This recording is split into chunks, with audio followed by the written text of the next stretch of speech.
Flipping the Needle's Pain by the Nohashtagpoet. I was born under a bad sign. I've been down since I began to grow.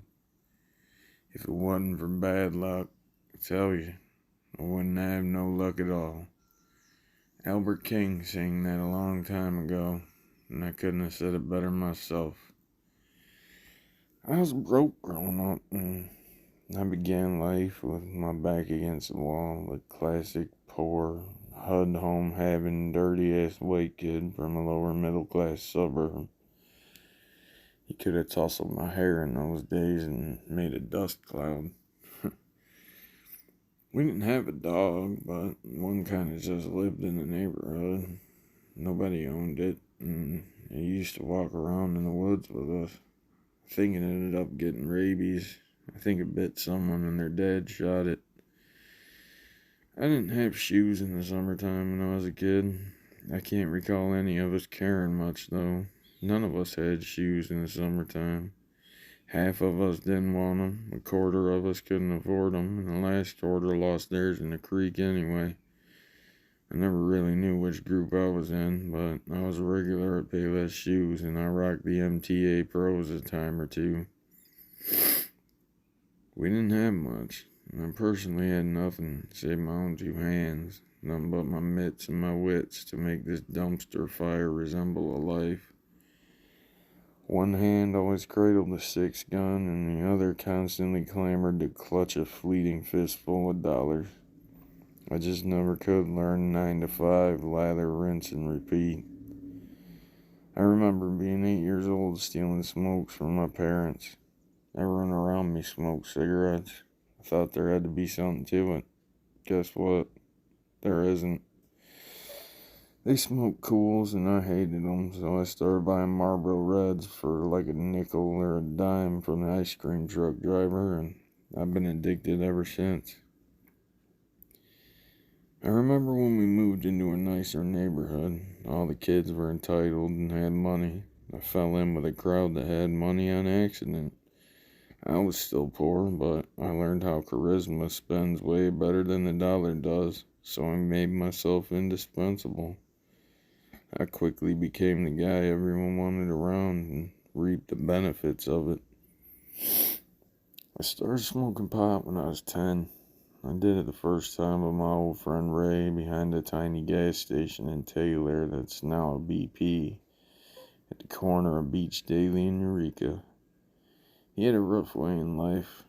His story's a tragedy. We'll just save that story for another day. So, by that point, I was already well on my way to being useless. I'm a cigarette-addicted, lazy, pot-smoking preteen. What trouble could I get into next? I was 11 and knew everything, so naturally, as I was coming into my 12th year, I decided that hallucinogenics were a good idea. Not small amounts either. LSD, mescaline, psilocybin, etc. I spent some time with that, and I had my fun. But after a couple years, I was just chubby, lazy, and stuck in high school. So, what could be the worst decision I could make? How about skipping every day of school until I could drop out legally at 16 to sell and enjoy the use of cocaine?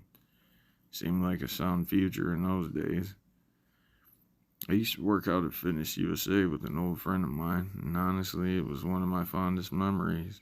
Blow lines, lift weights, go on thieving sprees, take orders for CDs and sell them for half price, from running through cars to breaking the bottom line of businesses, vandalism for hire. I'd even do breaking and enterings with some other people I knew. You know, good, clean, teenage fun. I was doing what I thought every 16-year-old was doing.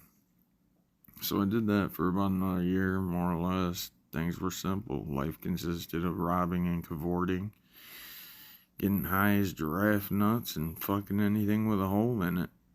Sadly, as is usually the case, all good things must come to an end, and the guy I was getting good deals from was indisposed for an extended period of time, if you get what I mean. And the cocaine well dried up. So Now I was a strung out, unemployed high school dropout, but luckily it was 1999 and I could still survive on a job driving a forklift for $8 an hour in a warehouse. And that's what I did. Finally got used to not being on cocaine, just in time to meet a guy who had a sickness of his own and he needed a ride out to the city, so I gave him a ride. And he introduced me, at 17 years old, to the love of my life, that cruel mistress, heroin. A lot happened between 17 and today, but there's so many stories in that span that I've probably forgotten more than most folks will ever know. So now, after all that chaos, I'm simply working on carving out a little piece of peace to whittle away the rest of my days. Days spent daft in a dual dynamic of dying to die while drifting away on memories of triple beam dreams. I wouldn't call it a healthy life, or even a life lived well, but I will say it's been a life well lived, and to its fullest. I guess if I could sum up all that hard-earned wisdom, it'd be this. When you're a child, a pinprick will make you cry, but a day'll come when a pinprick makes you smile, and when you feel the steel slide beneath your flesh and it's like the summer sun shining on your face, just be aware, it's already too late. Sober or not, it doesn't matter. Life can never be the same. Like a warped image in a cracked mirror when you flip the needle's pane.